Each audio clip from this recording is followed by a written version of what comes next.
Thank you for standing by, and welcome to Robinhood's second quarter earnings conference call. At this time, all participants are in a listen-only mode. After the speaker presentation, there will be a question-and-answer session. To ask a question during the session, you will need to press star one on your telephone. Please be advised that today's conference is being recorded. Should you require any further assistance, please press star zero. I would now like to hand the conference over to your host, Head of Investor Relations and Capital Markets, Irvin Sha. Please go ahead. Thanks, Latif, and welcome everyone, and thank you for joining us for Robinhood's second quarter 2021 earnings conference call. With us today are CEO and co-founder Vlad Tenev and CFO Jason Warnick. Before getting started, I want to remind you that today's presentation will contain forward-looking statements about Robinhood's expectations for the third quarter, as well as our strategic and operational plans. Actual results might differ materially from our expectations. Potential risk factors that could cause differences are described in the Form 10-Q we just filed with the SEC. All information on the call is as of today, August 18th, 2021, and we undertake no duty to update it for subsequent events. Today's discussion will also include non-GAAP financial measures. Reconciliations to the GAAP results we consider most comparable can be found in the earnings presentation on our investor relations website at investors.robinhood.com. With that, let me turn it over to Vlad. Thank you, Irv, and thank you to all of our listeners for joining Robinhood's first earnings call. Before sharing some of the highlights from Q2, I want to briefly introduce the company for those of you who are new to our story. We founded Robinhood on the belief that everyone should be welcome to participate in our financial system. The U.S. financial markets are one of the greatest sources of wealth creation in the world. However, access has been unevenly distributed, with institutions and high net worth individuals enjoying better access and tools than others. We built Robinhood to fix that through a mobile-first product that removes the economic, educational, and emotional barriers that have kept so many millions from participating. But our mission is bigger than investing. We want to become the most trusted and most culturally relevant money app worldwide. We believe we're already on the path and have many of the foundational elements in place, including a track record of attracting new customers to our platform, clear leadership in mobile, strong customer engagement, and a vertically integrated platform. For our quarterly updates, we're going to frame our progress through the lens of our 4 values. These values aren't just posters that we hang up on the wall in the office. We actually use them to allocate resources and to run our business. So in priority order, our first value is safety first. We've been allocating the majority of our resources here. So let me go through some of the progress we've made on safety first. Number 1, stability and scale have been the highest priority for our engineering team for well over a year. We've continued to double down here. We've added engineering talent and filled important senior leadership roles, and we're methodically working to eliminate single points of failure, upgrade our systems, and enhance the redundancy and resiliency of our services. I'm especially pleased by the progress we've made with our crypto services in Q2, making them more resilient to surges in trading volume. Number 2, we're also investing heavily in customer support. In the second quarter of this year, we expanded live phone support to additional high-priority topics, and we're now serving customers on issues related to options trading, equities trading, and account security. We're working towards being able to provide 24/7 phone support for substantially all of our customer contacts by the end of the year. We're also eliminating reasons customers contact us and are applying technology to increase the quality and speed of our customer service responses. And we've hired and trained hundreds of licensed representatives, doubling the size of our customer support team since the beginning of the year. We aren't done, though. We want the quality of customer service at Robinhood to be a reason customers stay with us over the long run. And number 3, we remain focused on building educational content that helps first-time investors become long-term investors. This quarter, we started to roll out our first set of educational modules in the app, which allow customers to take quick, interactive courses on the basics of investing. We're continuing to build this out and look forward to introducing more advanced interactive learning tools in the coming months. So that's safety first, our top value. Let me talk a little bit about our second value, participation is power. So this is our oldest value as a company, and it's focused on expanding access for customers worldwide. At Robinhood, everyone is treated equally, regardless of their income or wealth. And as we continue to build new products, you'll consistently see that at Robinhood, wealthier customers don't get a better deal. A great example of this is our new IPO access product, which lets our customers invest in companies at their IPO price before trading on public exchanges, just as institutional and high net worth investors have been able to do for decades. We view this as another meaningful step towards increasing access to financial markets for everyday investors. 6 companies, excluding our own, have offered IPO shares to customers through IPO access so far. We've seen meaningful customer engagement on these deals, with our share of the allocations oversubscribed by greater than 5x on all 6 deals.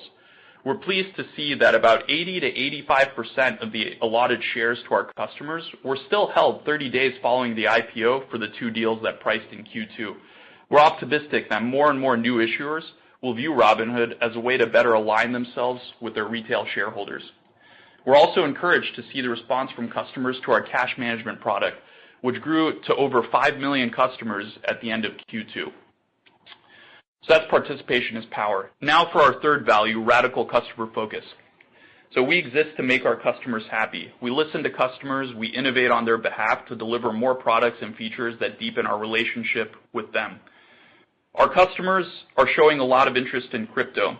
In fact, this is the first quarter where we saw a larger share of new customers place their first trade in crypto rather than in equities. And our customers are asking for more from us. We're investing heavily in our team. We're working on rolling out new crypto features, such as more coins, recurring investments, the ability to deposit and withdraw your crypto. We're excited about the future of our crypto product. And now, a bit on our final value, first principles thinking. So our foundation is in art, math, and physics. We have a deep appreciation for breaking down complex problems and finding new ways to solve them. While we do pay close attention to what others have been doing, we strive to make bold bets that challenge the status quo, regardless of how difficult the challenge is. We believe that over time, our first principles thinking will be a bigger and bigger differentiator for us. Now, before I hand it off to Jason, I'd like to take this moment to welcome the team at Say Technologies. We are thrilled to have Say join our team and excited by the possibilities of connecting Robinhood customers more deeply with the companies they invest in. With Say's Q&A technology, retail customers can engage with company management, ask questions, and have their voices heard. And with Say's focus on proxy services, we think there's a really interesting opportunity for us to make it simple for retail investors to exercise their right to vote, truly empowering them like never before. With that, let me turn it over to Jason to discuss our second quarter financial results. Thanks, Vlad. I'll first talk about our Q2 performance and then provide some commentary on Q3. We had a strong growth in Q2 across our primary KPIs, driven by customer interest in crypto.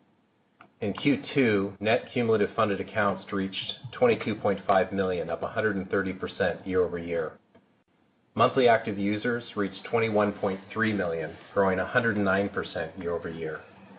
And assets under custody reached 102 billion, up 205% year over year. Increases in AUC since Q1 were seen across all 3 primary asset classes, with crypto leading the way, up 11 billion, followed by equities, up 7.5 billion, and options, up 300 million. The growth was driven by 10 billion of customer net deposits during the quarter, as well as increases in the market value of underlying customer assets. Now let's turn to revenue. We achieved record total net revenues of $565 million in Q2, up 131% year over year. Transaction-based revenues were $451 million in Q2, up 141% year over year, driven by the growth in our user base and strong interest in crypto during the quarter. In Q2, we saw the number of active crypto traders increase significantly versus the previous quarter.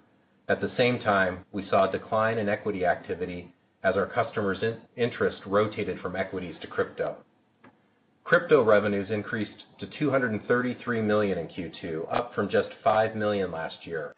Robinhood is now clearly on the map for crypto trading. Options increased to $165 million, up 48% year over year, and equities were $52 million, down 26% year over year. For an overview of trading activity in Q2, equities DARTs were relatively flat year over year. 59% of funded accounts traded equities, which was down from 66% in the same quarter last year. DARTs for options were up 28% year over year. 5.6% of funded accounts traded options, which was down from 8.2% in the same quarter last year. And DARTs for crypto set a record as 63% of funded accounts traded crypto, up from 11% in the same quarter last year. Notably, 62% of crypto trading volume was in Dogecoin in Q2, which compares to 34% in Q1. Now, over time, as our various products achieve maturity, you should see continued diversification and less reliance on any one revenue stream, such as payment for order flow. We are already seeing promising signs of this in Q2, with payment for order flow for equities and options as a percentage of our revenue declining to 38% from 64% in the prior quarter as customer interest in crypto increased. We expect the makeup of revenue to continue to fluctuate, and payment for order flow in the near term may again increase, but over the long run, the trend should be continued diversification as we add additional products. Now turning to net interest revenues. They grew 69% year over year to $68 million. Securities lending totaled $39 million, up 38% year over year as we increased our securities lending balance, but experienced some softness in the average market rates we earn. Margin interest totaled $31 million in the quarter, up 185% year over year as customers took advantage of our 2.5% APY on amounts borrowed over $1,000. Our margin book reached $5.4 billion at the end of the quarter, an increase of 303% year over year. Interest expense, which is related to our credit facilities and as an offset to net interest revenues, was $5.3 million in Q2. We've significantly increased our ability to borrow for working capital and today have $2.8 billion in available funds through committed lines of credit. And other revenues increased 177% year over year to $46 million, driven by an increase in subscription revenue from Robinhood Gold and proxy-related revenues. Moving now to operating expenses, I have a few call-outs. Brokerage and transaction expenses were $38 million, up 32% year over year, representing 7% of total net revenues. We saw some leverage in this line year over year, particularly from a reduction in the rate we're charged for certain clearing and regulatory-related fees. Technology and development expenses were up 248% year over year to $156 million, or 28% of total net revenues. Following high trading activity on our platform earlier this year and ahead of our IPO, we decided to procure additional cloud resources to help ensure site stability, particularly through June and July. Additionally, as we continue to invest in our development capabilities, we've been aggressively hiring technology-related headcount. But over time, we expect to see this line item decrease as a percentage of revenue. And for operations expenses, they were up 232% year over year to $101 million, or 18% of total net revenues. We're investing significantly in our customer support function, including rolling out live phone support and by increasing the number of dedicated customer support professionals. We're also incurring losses from debit card chargebacks and reversed deposit transactions. These costs totaled $40 million during Q2. We're focused on this, and as you know, it's an industry-wide issue. We're using both technology and customer service to address this, and we're looking forward to making some progress here. Stock-based compensation is included in each of our operating expense line items. As a reminder, prior to our IPO, we did not record any stock-based compensation on restricted stock units. In Q3, we'll record a one-time cumulative charge of $1 billion in stock-based compensation for RSUs and begin recognizing RSU stock comp going forward. Now for measures of profitability. Net loss for Q2 was $502 million, compared to net income of $58 million in the prior year. Included in Q2 was a $528 million charge related to the change in fair value of our convertible notes and related warrant liability.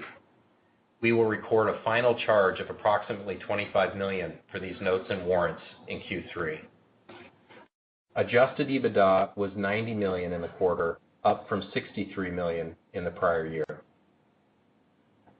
Now let's turn to Q3. As a reminder, our business is subject to seasonality, which generally shows strong growth numbers in Q1 and into Q2, and less so in the back half of the year. We've experienced volatility from period to period that makes it difficult to accurately predict results in the short term, and so we'll not be providing forward-looking guidance for key operating or financial measures. That said, we'll provide some commentary on what we're seeing in the first several weeks of the quarter that's underway. And for Q3, we expect seasonal headwinds and lower trading activity across the industry to result in lower revenues and considerably fewer new funded accounts than we saw in Q2. We're focused on the long term, and we're very excited about our product roadmap. We are introducing the next generation to investing in all things money, and we believe there's a big opportunity ahead of us. With that, let's turn it over to questions. So last week we announced that we'll be using Say Technologies to enable all Robinhood shareholders to submit questions for our management team. As of yesterday, we had received over 1,300 questions from our shareholders. We'll start today's Q&A by answering the top questions by number of votes, although we'll pass over any questions that are already being addressed. After that, we'll turn to live questions from the analyst community. First, will Hood pay out a dividend in the future? I'll take that, Irv. Thanks for the question. At this point, we think the best use of our capital is deploying it in the business. We're very much in the growth stage, and so for now, we have no plans to issue any dividends. Great. Number two, is Robinhood getting a crypto wallet? I'll be happy to field that question. And I know that there's been a ton of enthusiasm from the crypto community and the Dogecoin community in particular on getting access to wallets. And it's something that our teams are working on. So let me tell you a little bit about sort of why this is difficult and challenging. So this year, clearly Robinhood has had explosive growth in crypto during Q1 and Q2. And we've had to grow out the team. We made a lot of progress growing out the team and really hiring great talent onto crypto and scaling our systems to make sure that we can handle the increased load. And we're very proud of the work that the team's done.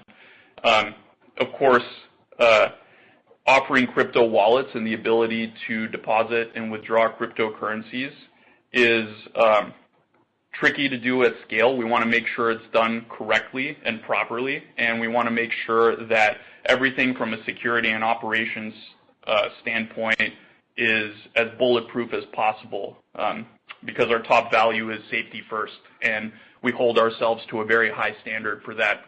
So I think as with all of these things, we'll want to make sure it's right, but we have made a lot of progress in the crypto team and the platform, and we're excited to roll this out for our customers. And we definitely hear you, and it's a key priority for our teams at Robinhood as well. Thanks, Vlad. Number three, what are Robinhood's plans for IRA, 401k, and HSA accounts? Are any or all of them a possibility for the future? And if yes, how soon?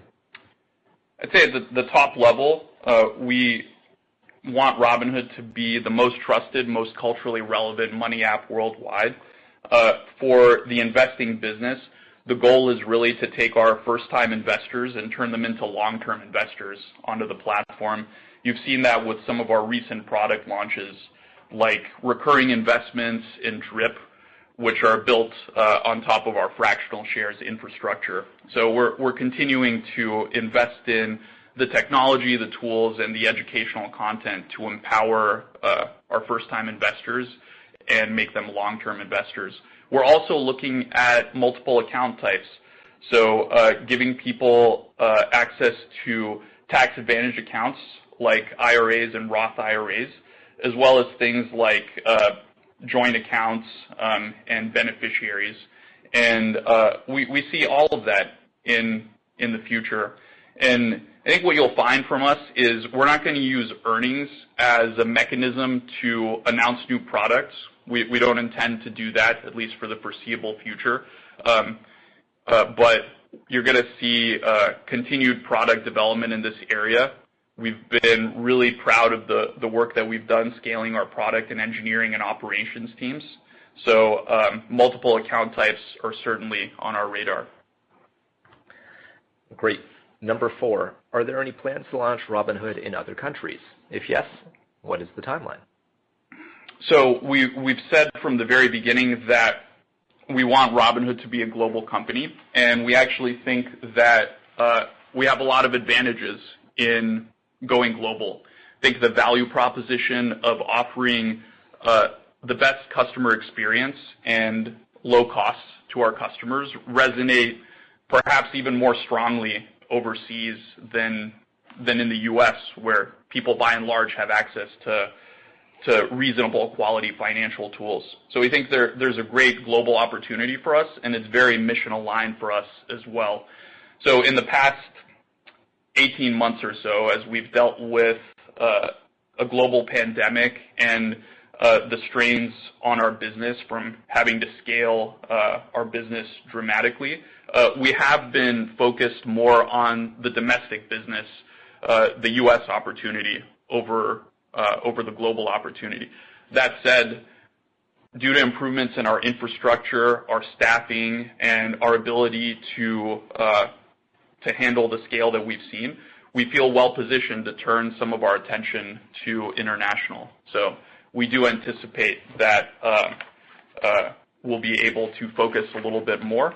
No specific dates and timeline at this point, but we do find a lot of excitement in the opportunity.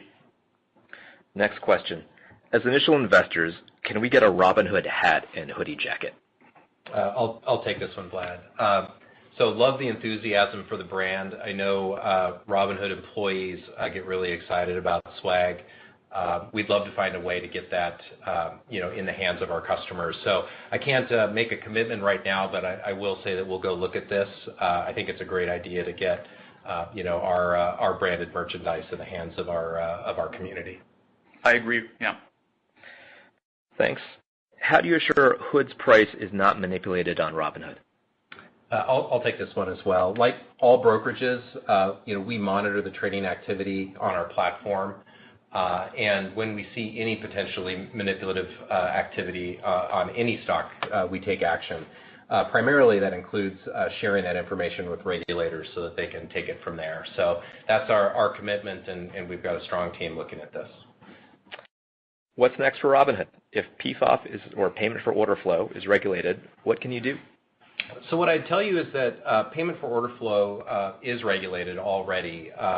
It's been primarily focused on disclosures, and we do provide all the required disclosures, and we do our best to explain how we make money and what payment for order flow is. It's an often misunderstood component of our business, and so appreciate the question. What I'd tell you is that over the long term, our intention is to be the single money app. That implies, more products, more features, and innovation, as Vlad was talking about, not just on the existing products that we have, but certainly on new products. We want to be the single place that our customers go to for all things money. And that will lead naturally to diversification in our revenue streams over time. Next, what are your plans to maximize shareholder value over the next year? So I would tell you that, we tend as a management team to really focus on the long term. And as I just mentioned, we want to be the single money app, and so that really is about rolling out new products and new features. That said, in the short term, we have a number of things that are on our roadmaps that we're going to deliver. We take a lot of cues from our customers, and as Vlad mentioned earlier, they're asking for more functionality, more coins in the crypto space. I think there's opportunities to roll out products that will increase returns for customers as well as us through fully paid securities lending. And we're pretty excited about our cash management product. We announced that our cash management now has over 5 million customers, and we think that's a really interesting place for us to offer more value, get higher adoption, and also generate more returns for shareholders. So, a lot of opportunity in front of us. Great. Are we getting a feature where we can post comments and discuss more about the stock in the near future? Well, I'll take this one. I would say that through our acquisition of Say, we're excited to give retail customers the chance to interact closer with companies through this format as a great example. And we're interested in further exploring that. I think that there's a lot of possibilities to connect Robinhood customers more deeply with companies that they're shareholders in and with each other. And of course, we want to be careful and make sure that we do that safely for everyone. But we do see opportunity there, and that's why we're very excited about joining forces with Say. Skipping over this one, it's been answered. Is there a plan to allow users to gift stocks to one another? Yeah, I'll take that one as well. So we really appreciate the enthusiasm for this. I think that in general, we'll be looking at how to make our referrals program and system even better. A lot of our customers do find out about our product through other customers that are already using us. And so you should expect continued product innovation there. And this is gifting stocks is certainly something that we've thought about and would continue to explore. I think we have time for just a few more questions, and then we'll get to the analysts. So IPO access has been an exciting new feature and further differentiates Robinhood from other investing platforms. Does the company see IPO access as a substantial driver of revenue growth in the next few years? How many IPOs can users expect on Robinhood for the rest of calendar year 2021? Yeah, I think the way we thought about it is very much in line with our mission. Access to IPOs at the IPO price has been something that, when offered to retail investors, typically has been reserved for high net worth individuals in the past. So we're really excited to see that product go live and get such a good reception from customers. And I think one of the other things that we're happy about, as Jason mentioned, is that customers that have been participating in these IPOs have been relatively diamond-handed, so to speak. So they've been holding on to these stocks for over 30 days and haven't been flipping them. So I think that addresses a misconception that a lot of folks have had about retail in IPOs. In general, the way we think about it with any feature, we're optimizing for happy customers. We want to deliver value to them. We didn't really roll out IPO access with an eye to generate revenue growth in the immediate term, but we do expect it to be a growing business, and we do expect to deliver more IPOs that customers can have access to as it becomes clearer to companies and issuers that this is a valuable constituency and valuable to them as well. Okay, maybe one last one. What are the future steps taken to make Robinhood a better app and compete in the market with other apps like Webull, Fidelity, etc.? Yeah, absolutely. Product development has been something that Robinhood has been prioritizing. So over time, you've seen over the past few years, we've continued to listen to customers. We've continued to take advantage of our unique user research and design teams to understand what customers want and what they could use. And you should see that continue and hopefully accelerate over time. So we'll look to continue delivering great value, improving our existing products and services, and expanding our existing businesses to really become the most trusted and most culturally relevant money app worldwide. And that's the goal. Great. Thanks for that, guys. And with that, I will ask the operator to open up the line and remind the analysts on how to enter into the queue. As a reminder, to ask a question, you will need to press star 1 on your telephone. To withdraw your question, press the pound key. Please stand by while we compile the Q&A roster. Our first question comes from the line of Ross Sandler of Barclays. Your question, please. Hey, guys. Going back to the single money app comment, as we look outside of investment and brokerage, what do you see in terms of product roadmap and logical areas for Robinhood to explore? And if we look to the east to something like Ant Financial, which is kind of the gold standard for the single money app concept, it took them about 4 years to get the majority of their users to adopt new services outside of the core Alipay payment product. So how do you feel about attach rate as you go outside of brokerage? Thanks a lot. Yeah, thanks for the question. I think that's an important one. I'll share my thoughts. So as we think about offering new services to customers, generally the way we prioritize is we want to optimize for product market fit.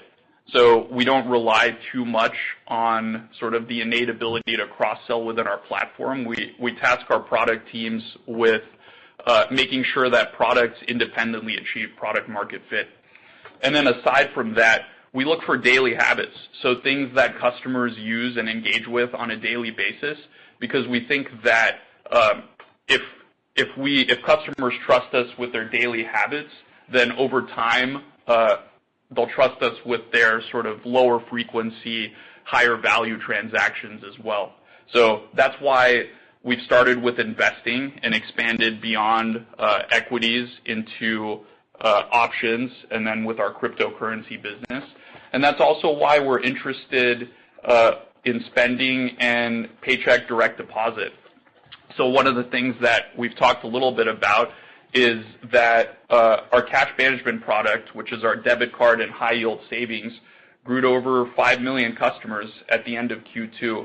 So we're really encouraged by that adoption, and we're very, very excited to double down on that, keep investing more, keep delivering more value to customers using those products. And we see an opportunity to be a substantial player in that space. I mean, 5 million cash management subscribers in just a couple of years since launch, I think is something to be proud of. And with cryptocurrency, it took a couple of years before that really started showing massive sort of impact on our business. And we have that long-term perspective with future product lines. I think we're encouraged by what we see, but we also recognize it's a long-term business, and we want to keep adding functionality and keep making our customers happy by improving the products and services over time. Thanks, Ross. Thank you. Our next question comes from Steven Chubak of Wolfe Research. Please go ahead. Hi, good evening. So I appreciate some of the earlier comments on payment for order flow, Jason. Thinking through a number of different scenarios for PFOF, if the regulators do ultimately institute an outright ban, is internalization of order flow a viable alternative? And under such a scenario, how much of the revenue hit could you offset from internalization? And does the path to buy versus building a market maker, which one makes the most sense in your mind? Yeah, thanks for the question. What I'd tell you in terms of like our capability, Robinhood has a history of doing challenging projects. Going self-clearing, for an example, was certainly a heavy lift and something that the team successfully did. It helped us verticalize our platform. I think it positions us well to grow incredibly fast over time and really control our own destiny more than if we had just partnered with a third party. So I think we have the capability to do it. And certainly others, in the industry do internalize or even market make as a way to monetize the flow. So I think it's a viable, option for us. In terms of the economics, before I even go there, I'd tell you that, our view internally is that we don't expect payment for order flow to be banned. That's just not what we think. We expect it to,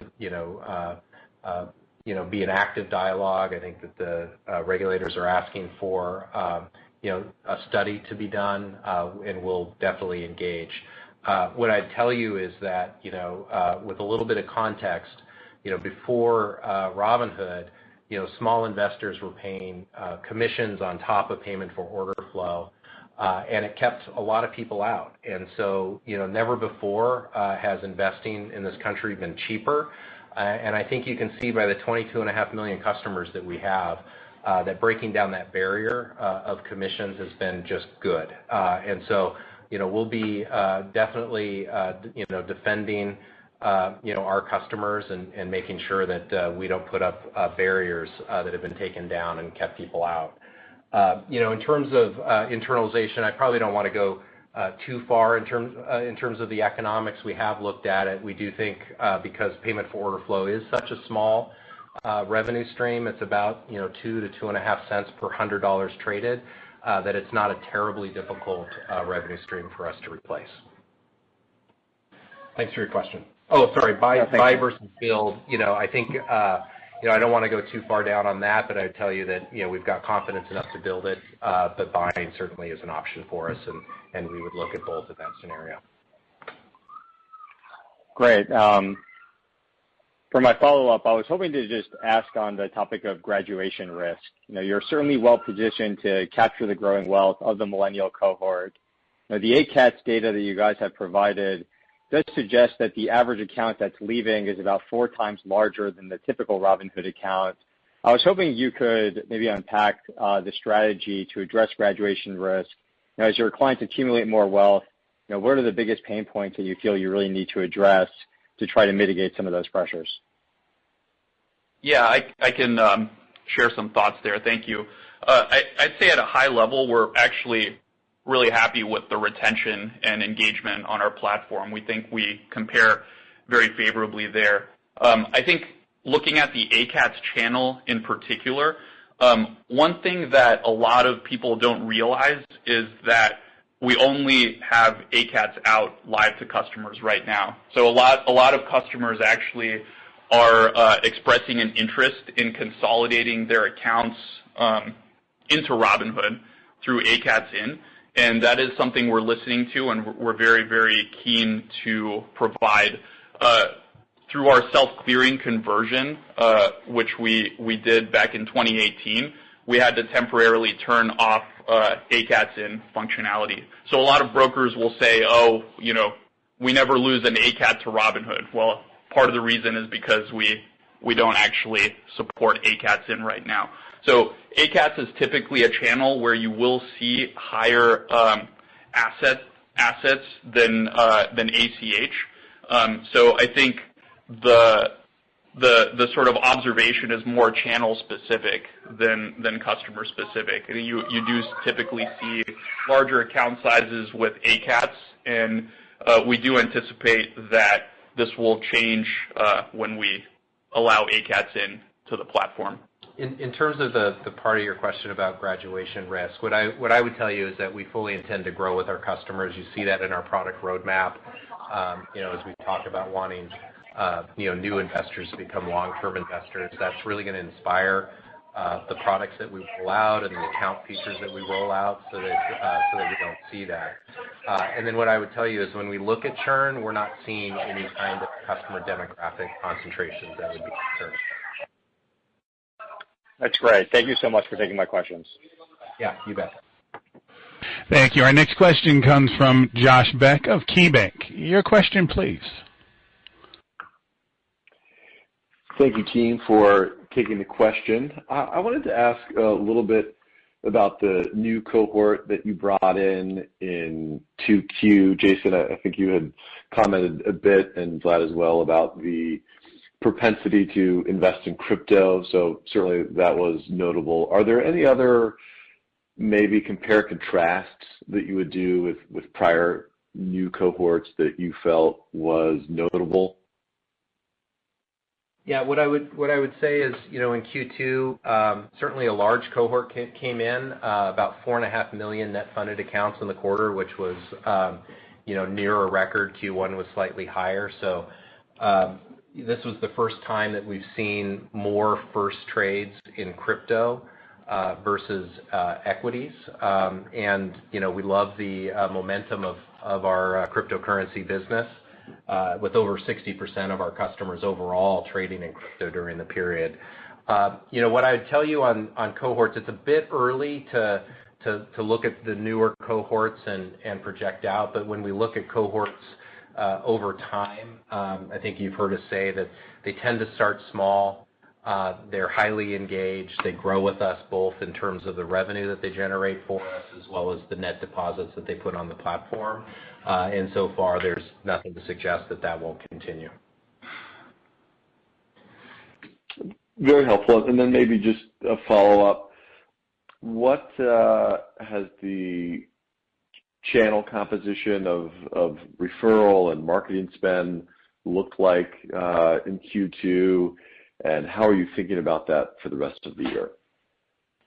Yeah, so as you know, kind of historically, we've seen the majority of our customers coming to us either organically or through our customer referral channel.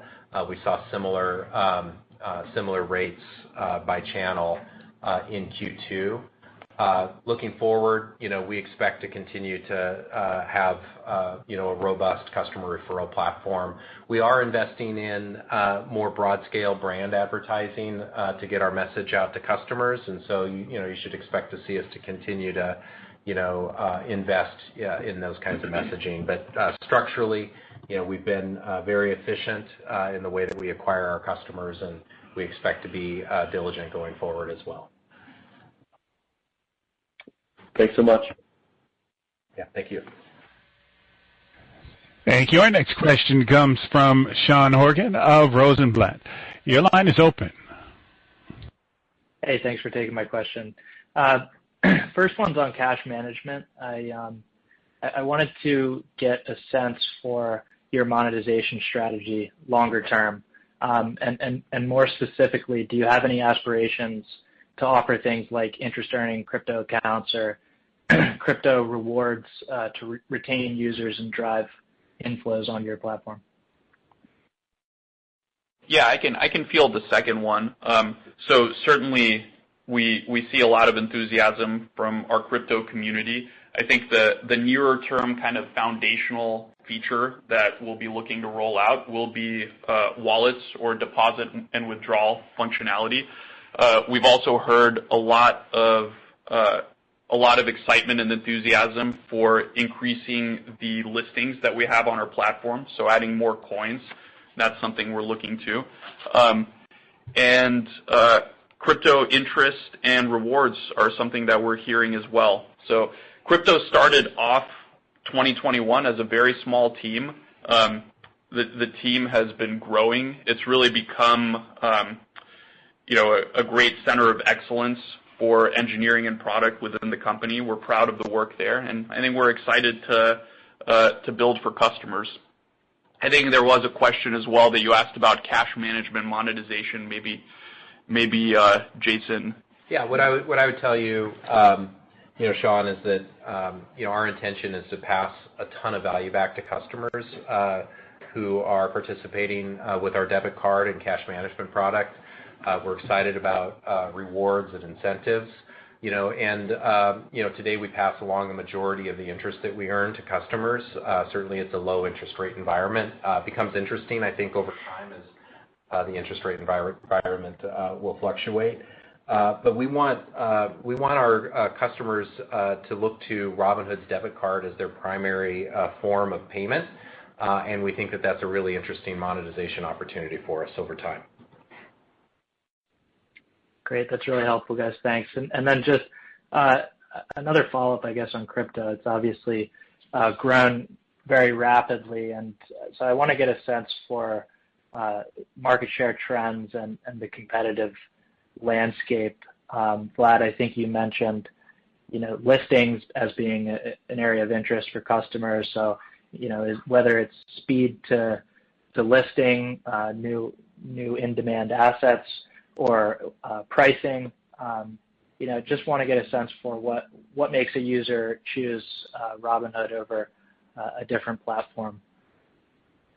Yeah, I think that this year in particular, I think customers have really started to appreciate the two key value propositions behind crypto, which are the fact that it's a low-cost offering. We're very proud of the pricing and the cost that we offer to customers, and especially relative to our competitors. You know, some companies are charging multiple percents transaction fees and commissions, and Robinhood has been commission-free, and we're proud of the deal that we offer, and I think customers choose us for that. And also the fact that it's accessible, that everything is in one place with securities, with cash management, and with crypto, and that it's easy to understand and it meets customers where they are, I think has continued to be an attractive aspect of our offering. And I think that's something we'll be looking to continue as we build out more functionality, add new coins, and give people the ability to move their coins onto and off the platform. Great. Thanks for taking my questions. I think we have time for about two more questions. Excellent. Our next question comes from Jason Bazinet of Citi. Your line is open. Thanks. I just had a question about your accounts. If you took your current account base of 22 million and said a certain percentage have never had a brokerage account anywhere else, based on whatever that number is, how deeply penetrated do you think you are in that segment of the market before you sort of run out of growth and have to start stealing accounts from, someone that has an account at a competitor? Thanks. Yeah, thanks, Jason. I think what you're referring to is that our customers tell us when they join, about 50% of the time they tell us that they're new to investing, that this is their first brokerage account. I think that's really speaking kind of directly to our mission to provide access, to the financial system, and we're really, really proud of that. By definition, the other half have brokerage accounts elsewhere, and so I really think this speaks to an opportunity for us to continue to reach out to people who don't have investing accounts. We think there's no reason why anyone shouldn't be an investor. Investing is literally for everybody. And so that, in terms of the way we think about it, globally, anyone with a checking account, possibly with crypto where you don't even need a checking account, we think is part of the addressable market for us. And then as we continue to roll out products and features to grow with our customers, I think more and more you're going to see Robinhood, particularly with our mobile-first platform and ease of use, become incredibly attractive to folks that haven't previously considered Robinhood as the go-to place. So we're pretty optimistic about the opportunity ahead of us, and that's limiting the response to investing. I think there's a lot more that we can do when we talk about being the single money app for our customers globally. Yeah, I would also say that according to some recent research, about 60% of Americans don't have investments outside of retirement, and a greater percentage of 18 to 29-year-olds, 68%, have no money invested altogether. So even though we've made progress, I think there's a lot to do to encourage greater participation in the markets. Thank you. Thank you. Our next question comes from Steven Chubak of Wolfe Research. Your line is open. Hi. Thank you so much for accommodating the follow-up. I just had one question on some of the 3Q outlook commentary. You mentioned in the prepared remarks activity levels and account growth were moderating. I know you attributed that to seasonality. Some of your peers and the volume data that we're tracking suggest that particularly among some of the crypto coins like Dogecoin, we're seeing a more pronounced decline. And I was hoping you could just contextualize, just in terms of orders of magnitude, how pronounced of a slowdown you're seeing in 3Q, just to help frame just overall activity levels you're seeing within the Robinhood ecosystem. Yeah, thanks for your question. What I'd tell you highlighted seasonality. For brokerages, traditionally, the first quarter and into the second quarter tend to be the highest activity quarters in terms of trading as well as new accounts. with the back half of the year being less so. Robinhood is becoming a bigger portion of the overall market, and so seasonality is something that we pay attention to. The other thing that we benefit from over time is volatility. And there's been several moments of pretty notable volatility in the markets, not just in equities, which was mostly in Q1, but also with crypto, which is in Q2. Makes it incredibly difficult to predict when those moments will continue or happen again. But when they do happen, Robinhood tends to have an outsized benefit from that, a really strong tailwind. And because of that, we're not really predicting, short-term results. We're more focused on kind of the long-term opportunity. And there we have some pretty dramatic and helpful tailwinds for us. I think crypto, as you saw in Q2, is becoming incredibly more mainstream and accepted in a way that didn't previously exist even a year ago. If you go back 1 year, we had $5 million in revenue from crypto, very, very small. This year, it's 45 times higher than that. It really put Robinhood on the map for crypto. And in terms of trading levels overall, I would just point you to kind of the external market factors that'll give you a pretty strong indication of how we're doing so far. But we think it's appropriate to provide the commentary about Q3, and we'll continue to deliver on products for customers. Thanks so much. And just one final one for me, just on a longer-term opportunity. You alluded to your interest in expanding internationally. I was hoping you could unpack what the potential strategy could be to expand abroad. Maybe what gives you confidence you can scale, given a number of U.S. brokerages over the years have certainly tried and failed to expand abroad. And PFOF, your primary source of revenue, is also banned in a number of international jurisdictions. Yeah, what I would tell you, and I'm sure Vlad has some comments here, is we've done a lot of work over the last year to year and a half, expanding the platform here domestically.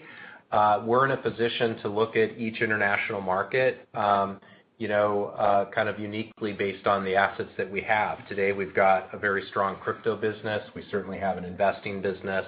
And we also have a growing cash management business. And so there's a variety of ways that we can approach each international market depending on the circumstances there. In terms of whether or not payment for order flow is accepted, it's not something that we look at as a terribly high barrier for us for our investing product internationally. We think, generally speaking, and certainly there's a distinction from geography to geography, there's a lot of interest in investing, particularly in U.S. companies, and there's opportunities, whether it's internalization, as was mentioned earlier, Forex fees. There's just a number of ways that we could look at monetizing those businesses in the absence of payment for order flow. That's great color. Thanks for accommodating the additional questions. Yeah, of course. Thank you.